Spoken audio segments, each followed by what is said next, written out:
10টি গুরুত্ব, 10টি গুরুত্ব, 10টি ফজিলতের কথা আমরা শুনলাম। আমি আবারও বলছি একটি একটি করে। নাম্বার 1, ফজরের নামাজ মুনাফিকদের জন্য কঠিন হয়, ঈমানদারদের জন্য সহজ হয়। অতএব ফজর নামাজে হাজির হতে পারা ঈমানদারের পরিচয়। নাম্বার 2, ফজর নামাজে হাজির হলে তার জিম্মাদারি কে নেয়? আল্লাহ সুবহানাহু ওয়া তাআলা নেন। ওই দিনের জন্য আল্লাহ জিম্মাদারি নিয়ে নেন। আল্লাহর নিরাপত্তার ভিতরে সে প্রবেশ করে যদি ফজর নামাজ আদায় করে। নাম্বার 3, ফেরেশতারা আল্লাহ সুবহানাহু ওয়া তাআলার কাছে গিয়ে ওই ব্যক্তির পক্ষে কি দেয়? সাক্ষ্য দেয় যে সে সালাত আদায় করছে, ভালো কাজ করছে।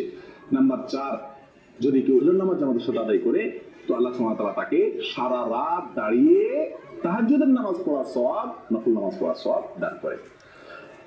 নাম্বার 5, ফজর নামাজ যদি কেউ জামাতের সাথে পড়ে, আলো আঁধারিতে কষ্ট করে মসজিদে আসে নিয়মিত, তো আল্লাহ সুবহানাহু ওয়া তাআলা তার বিনিময়ে কিয়ামতের দিন তাকে পরিপূর্ণ আলোর ব্যবস্থা করেন, তার জন্য স্পেশাল তার জন্য আলোর ব্যবস্থা করেন কিয়ামতের দিন।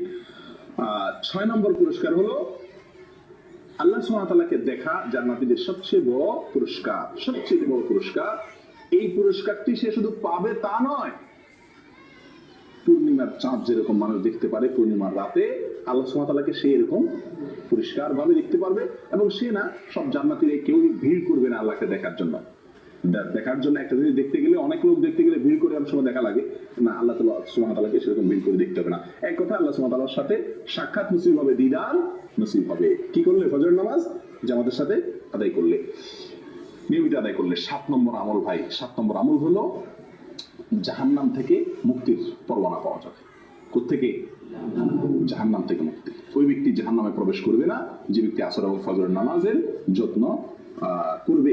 নবী সাল্লাল্লাহু আলাইহি ওয়াসাল্লাম তাকে পরামর্শ দিয়েছেন আমাদেরকে, তোমরা যদি সম্ভব হয় চেষ্টা করো যেন আসর এবং ফজরের নামাজ কখনো না ছুটে তোমাদের। বুঝে আসছে কথা? তাহলে কি হবে?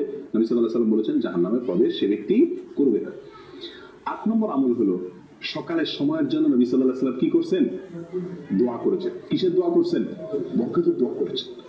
তো এই ফজরের সময়টা, এই সময়টার জন্য নবী সাল্লাল্লাহু আলাইহি ওয়াসাল্লাম বরকতের দোয়া করছেন। কেউ যদি ফজরের নামাজ পড়ে, উঠে আল্লাহর ইবাদত করে, তাহলে সে নবী সাল্লাল্লাহু আলাইহি ওয়াসাল্লামের কেমন যেন সে কি হলো? বরকতের ভাগীদার হয়ে গেল। এই টাইমে যে কাজ করবে ওই কাজে তার বরকত হবে। 9 নম্বর হলো ভাই, ফজর নামাজের 2 রাকাত ফরজ নামাজ আদায় করা দুনিয়া এবং দুনিয়ার মধ্যবর্তী সব কিছুর মালিক হওয়ার চাইতে বেস্ট এবং শ্রেষ্ঠ সম্পদশালী সে ব্যক্তি হয়ে গেল।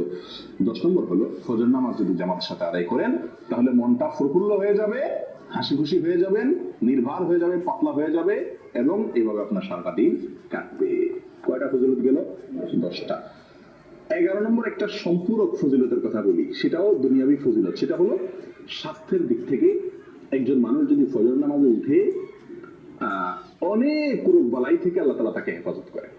যে ব্যক্তি সকালে ঘুমায় থাকে ওই ব্যক্তির চাইতে যে ব্যক্তি সকালে উঠে, ওই ব্যক্তির জন্য স্বাস্থ্যগত দিক থেকে সে ব্যক্তি অনেক বেশি ভালো থাকে।